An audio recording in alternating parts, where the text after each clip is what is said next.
It's great to be you, because it is a true privilege to be part of this industry.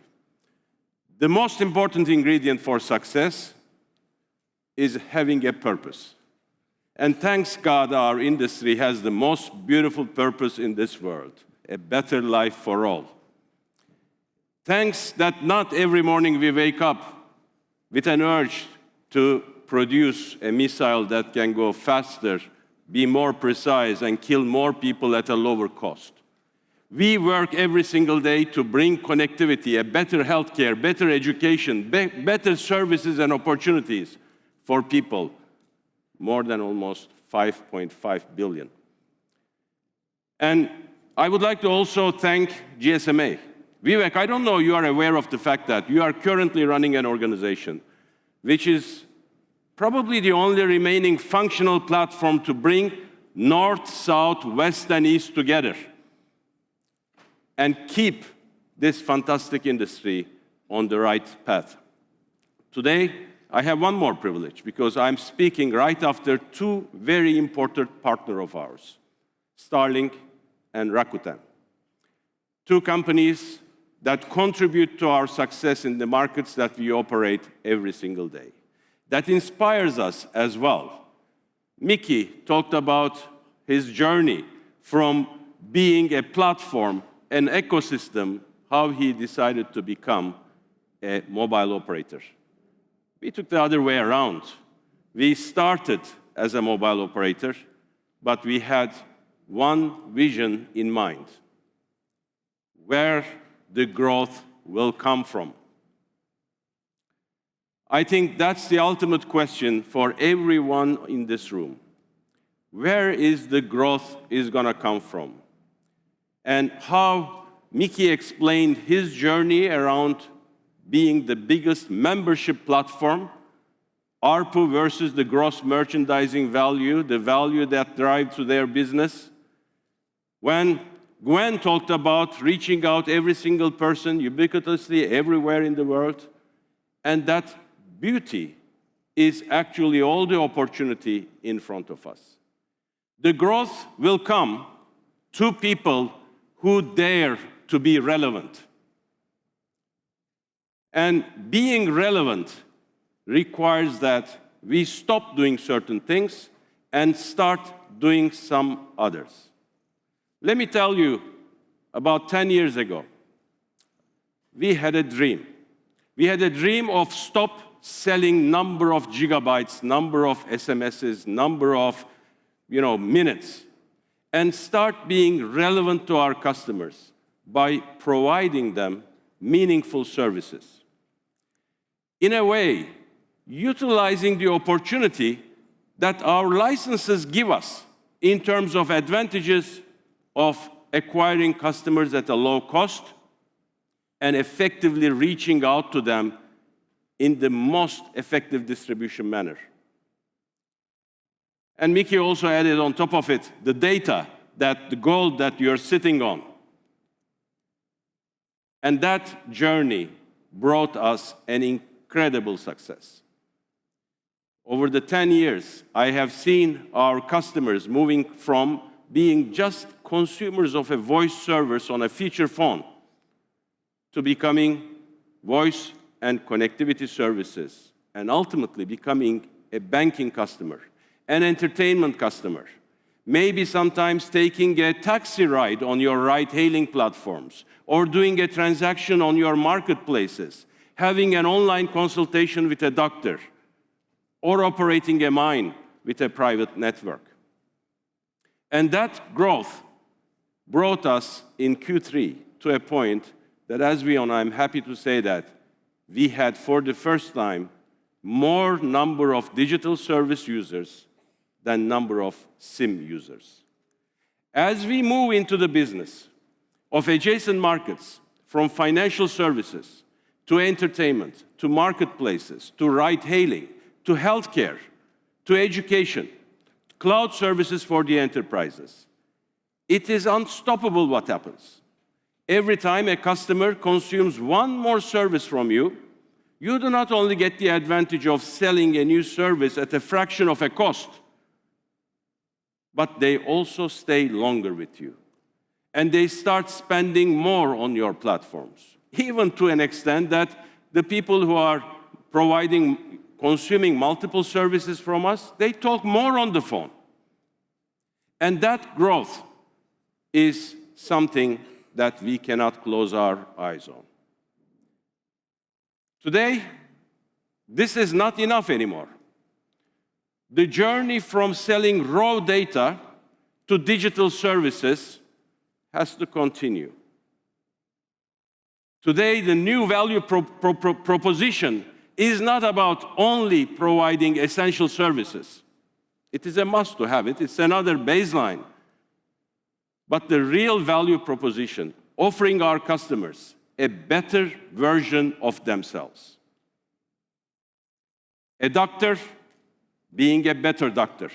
A teacher being a better teacher. A farmer being more productive.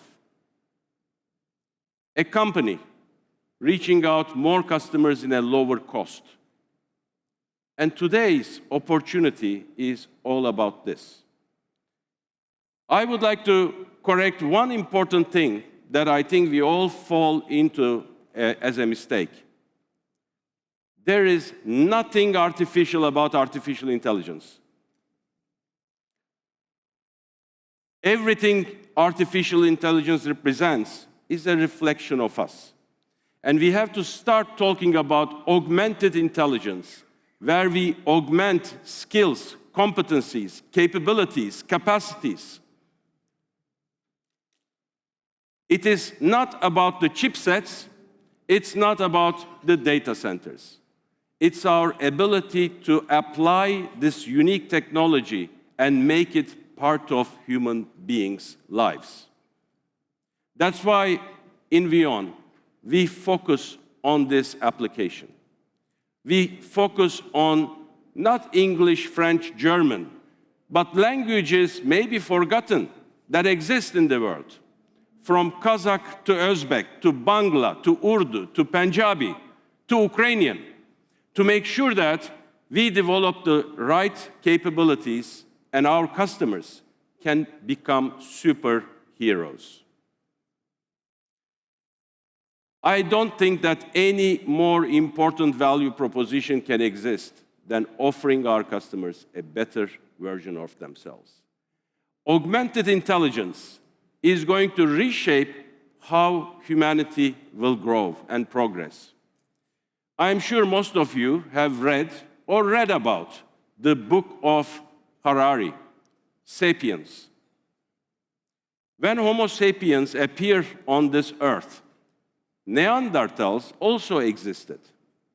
And the unique feature that sapiens had, ability to tell a story, ability to exaggerate things, be deceitful, greedy, and manipulate stuff. That's what we are.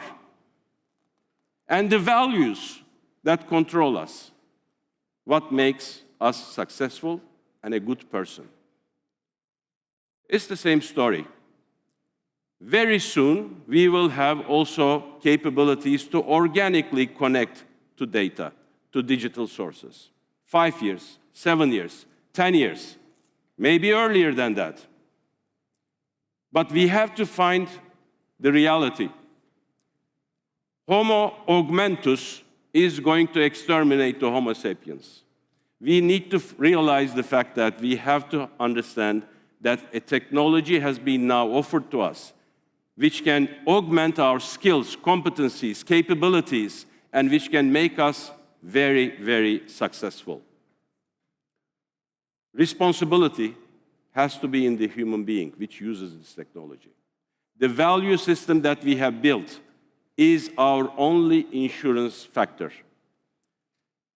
And as long as we continue speaking artificial nature of this technology, we will deal with an enemy which does not exist. Since the invention of any new technology, including Gutenberg's press, it is always the same criticisms. Everybody is afraid of losing jobs. Everybody is afraid of fake news spreading. Everybody is afraid of, something that they wouldn't do, but some other people would do. We need to take control of our lives. We need to take the accountability, the responsibility as a human being to use this augmented capability and be successful, create value with it. I'm so happy today that our customers are seeing the benefits. And they are seeing these benefits in an accelerated fashion. Over the last 12 months that we have started deploying our agentic AI capabilities, sometimes a doctor's agent which takes notes for the doctor, sometimes a private tutor in Kazakhstan helping kids with their homework, from 0 to 12 million users among a population of 200 million customers. I can see that 1% moving to 3, to 8, to 30 over the next 3 years. Just like our digital service customer base exceeding our SIM card base. Now, I would like to also mention an important thing. We have no chance to ignore the fact that a new connectivity layer has been invented. Let me give you a picture in Ukraine. 30% of the landmass in Ukraine is mined. Over 2 out of 3 hours, there is no electricity. There are limitations to terrestrial networks. And it is a responsibility for us to integrate our terrestrial networks with the satellite platforms. That's exactly what we did in Ukraine. And Starlink, as our partner, today provided 5 million. Gwen mentioned about 3. 5 million active users utilizing the capabilities of the towers in the sky through just a regular phone. But that one SMS in a difficult time, changing a life of one human being. I think sometimes being a superhero just enough for sending one SMS. And sometimes it's going to take more than that. I think it is really important that as we understand the challenges and opportunities in front of us, we need to choose a side. There will always be, in the introduction of new technologies, people who don't get it, who resist, who tries to fight against. There will be people like this, and I'm sure there will be people like this among us as well. They will cease to exist 10 years from today. Then there is a group of people who get it and do nothing with it. And then there is a group of people who will get it done. They will get it done creating value for their people, prosperity for their companies, countries. And I hope every single one of you will be one of those people who get it done. Thank you very much for listening to me.